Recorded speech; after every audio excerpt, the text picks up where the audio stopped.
retour dans l'Africa Newsroom. Notre plateau est toujours au complet avec Alkani Ben Mohamed Diouf, expert en communication et marketing politique, Emmanuel Nkouzou-Mouani, analyste économique et politique, ainsi que Mamoudou Mara, président de Génération Républicaine. Tout de suite, notre grand angle.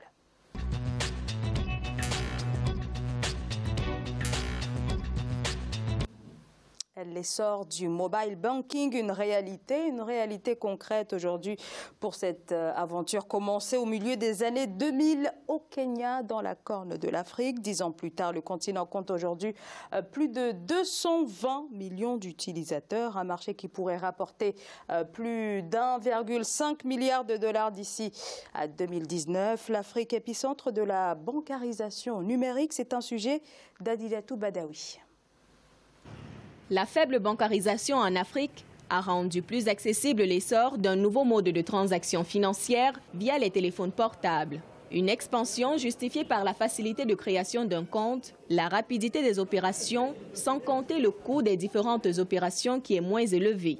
Mais le Sénégal a pu booster le secteur de la téléphonie mobile en investissant davantage. 18 millions d'abonnés mobiles pour 15 millions d'habitants grâce au développement de nouvelles technologies en matière de paiement téléphonique. L'administration a réussi à numériser presque 100% de ses paiements. Ainsi, la bourse familiale perçue par quelques 300 000 ménages et qui représente 60 milliards de francs CFA passe désormais par le téléphone. En Afrique subsaharienne, le pourcentage d'individus de plus de 15 ans disposant d'un compte de paiement téléphonique est passé de 23% en 2008 à 43% en 2017. Au Togo, il est passé de 18 à 45%, au Bénin de 17 à 38%, au Burkina Faso de 14 à 43% et au Cameroun de 11 à 17% d'après la Banque mondiale à travers sa base de données sur l'inclusion financière baptisée Global Findex. Mais dans certains pays, l'inclusion financière n'est pas favorable. Il s'agit entre autres du Tchad, du Gabon et de la Côte d'Ivoire. On ne peut pas parler de mobile banking si la couverture Internet dans nos États africains est encore basse, et encore plus basse que dans les autres États et dans les autres continents. Donc, le mobile banking, c'est une véritable manne d'opportunités pour les pays africains. Il apporte beaucoup de souplesse dans le quotidien avec le paiement des factures, avec le paiement des salaires, avec les frais de scolarité. Il apporte la facilité pour les populations rurales. Au regard du nombre important des Africains disposant d'un compte de paiement téléphonique, force est de constater que le mobile banking favorise une inclusion financière en Afrique. C'est à partir de 2007, lorsque le Kenya a lancé l'innovation mobile avec Safaricom, que la téléphonie mobile a commencé à gagner du terrain sur le continent africain. Alors un nouveau mode de bancarisation d'une certaine façon. Emmanuel Nkouzou-Mouani, pour autant, est-ce qu'il permet véritablement l'intégration de l'économie à l'économie formelle, pardonnez-moi, de ces nouveaux acteurs économiques? Oui, on appelle ça de l'économie digitale ou économie numérique, puisque tout devient facile et accessible avec son téléphone. Effectivement, les échanges financiers se font par téléphone. On peut ouvrir son compte, on peut faire des transactions, on peut payer, on peut faire des virements avec son téléphone. Ça, c'est bien, c'est dans le beau monde. Mais il y a trois éléments qui me gênent dans cette affaire-là. La première, c'est qu'on a abandonné pendant longtemps le réseau fixe. Autrement dit, le mobile, c'est très bien, mais quand vous êtes dans votre bureau, vous n'allez pas faire du haut débit avec votre mobile. Vous avez besoin d'un réseau fixe pour cela. Les pays comme la Corée du Sud, par exemple, ont quasiment balisé tout le pays ou maillé tout le pays avec des réseaux à fibre optique. L'Afrique aussi devrait passer par là, d'une façon ou d'une autre. On y viendra peut-être avec le temps, mais bien sûr, il fallait passer par quelque chose de facile. Le réseau mobile, c'est le plus facile à construire comme réseau.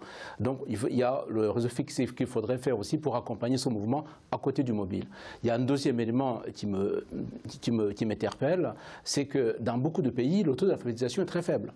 Donc j'ai très peu de personnes qui accèdent à son mobile malgré tout.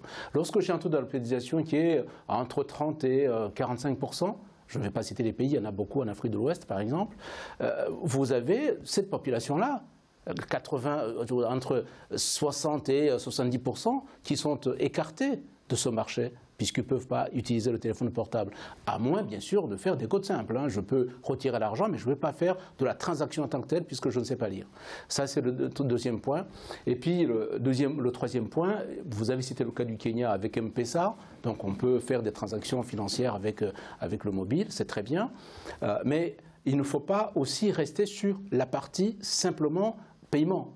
Le mobile, c'est un terminal de paiement, c'est aussi un terminal d'information. Il faudrait que, peut-être, on parlait tout à l'heure de l'Afrique du Sud avec les questions de santé, il faudrait que l'État puisse diffuser les messages aussi à travers le mobile. Que les informations courantes de sécurité publique passent aussi par le mobile. S'il y a un incendie quelque part, que ce soit fait par le mobile pour éviter éventuellement de s'aventurer dans des zones dangereuses. Il faut que le mobile soit un support d'information. Mais encore une fois, je retombe sur le deuxième problème qui est celui de l'éducation. Autrement dit, si j'ai peu de gens qui accèdent à la lecture, tout simplement, eh bien cet outil-là ne sert pas malheureusement tout le monde. Alkani Ben Mohamed Diouf. Oui, pour en revenir à l'exemple qui a été cité dans le reportage du Sénégal, c'est vrai que le mobile banking, avec pas loin de 18 millions quand même de téléphones portables pour une population de 15 millions. 15 millions, y compris les jeunes, c'est énorme. Bon, ceci étant dit, c'est vrai que là-bas, il sert surtout pour les populations aisées à faire des paiements, expédier de l'argent au village, à des personnes, etc. Bon. Et quel que soit, nonobstant le fait que le taux d'alphabétisation n'est pas énorme, mais les gens s'en sortent. Hein. Ils s'en sortent très bien, ils sont analphabètes, mais ils savent qu'ils ont reçu 10 000 francs CFA ou 5 000 francs, ils vont et ils le retirent. Il n'y a pas de souci là-dessus. Donc, le mobile banking au niveau du Sénégal sert surtout à cela. Mais une deuxième chose, c'est que quand même, compte tenu des habitudes séculaires, les gens ont l'habitude d'aller payer leurs factures, que ce soit d'électricité ou d'eau, au dernier moment, le dernier jour. Après, il y a une queue extraordinaire. Et là, le mobile banking sert énormément parce que ça évite de se déplacer, de prendre un ticket, de faire la queue, de se battre, etc. Vous expédiez, bon, c'est vrai qu'il y a un petit pourcentage de frais là-dessus, mais c'est ça qui explique l'explosion du mobile banking au niveau du Sénégal. Et que, pour ne pas les citer, Orange Money fait la pluie et le beau temps là-bas. Oui, Mamoudou Mara, est-ce que quand même la viabilité de ces services ne sont pas quand même remise en question, puisqu'on voit quand même que les banques traditionnelles tentent elles aussi de se mettre au goût du jour? Elles ne peuvent pas faire autrement, elles sont obligées de suivre la tendance de... Alors comment peut s'adapter, se réinventer finalement le mobile banking? J'ai toujours été étonné de voir que les banques traditionnelles ont du mal à aller vers les populations, entre guillemets, qui n'ont pas assez de moyens. Ils sont plutôt vers des gens qui sont très riches, très aisés, des commerçants, des hommes d'affaires. Mais la classe moyenne en général, ils ne vont pas très souvent les voir pour dire, bon voilà, nous vous proposons un petit capital ici, si vous avez votre salaire, venez ici. Ou même voir l'État, pour dire à l'État, faire un partenariat en disant, virez-nous votre salaire pour que nous puissions travailler là-dessus et voir des projets qu'on peut financer. Ou même le financement des logements sociaux. Les banques peuvent ici prendre part dans ce cas de figure. Mais à propos du sujet précis, ce qui est important, il y a deux choses que moi je vois très bien dans ça. Ça lutte contre la corruption. Premièrement, vous avez pris des exemples ici très bien, notamment le paiement des factures d'électricité, le paiement des factures d'eau et de la vie courante. Et faire face à ça, des populations qui n'ont pas l'habitude de payer et qui, d'un seul coup, sont capables aujourd'hui, en étant chez eux, en disant bah, tiens, j'ai une facture de 1000 francs CFA ou de je ne sais pas combien à payer, et d'être facilité ce paiement, ça peut être très bien.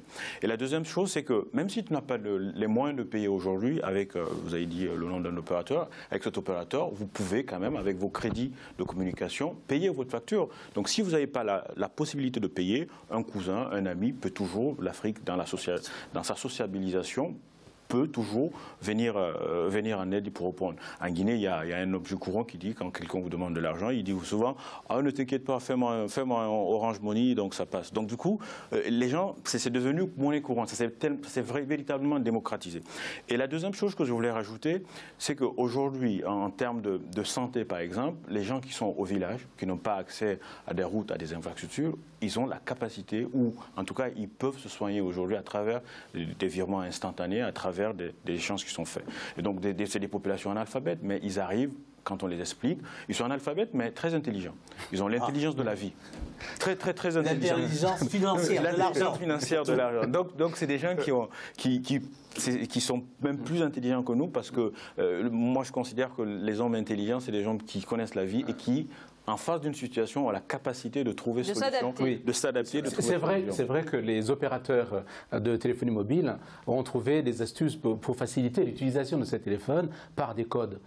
C'est facile, effectivement, mais comme vous ne savez pas lire et écrire, vous savez que la touche 1 va vous faire ça, la touche 2 va faire ça. Quand vous voyez un signe sur votre écran, vous savez que ce signe il signifie quelque chose. Voilà. Donc ça, on a facilité les choses, on a automatisé aussi les moyens d'utilisation de ces téléphones mobiles. C'est vrai.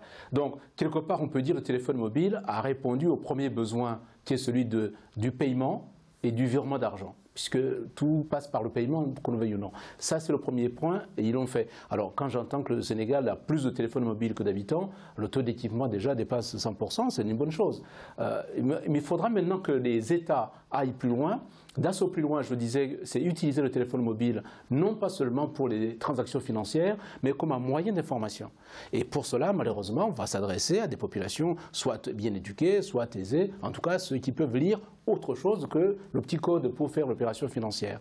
Et d'autre part, il faut que les États fassent un autre effort, qui est celui d'équiper réellement, et là nous sommes dans la question d'infrastructure, qu'on puisse équiper les villes, les collectivités, les entreprises, des moyens de communication ou de transaction avec le haut débit fixe.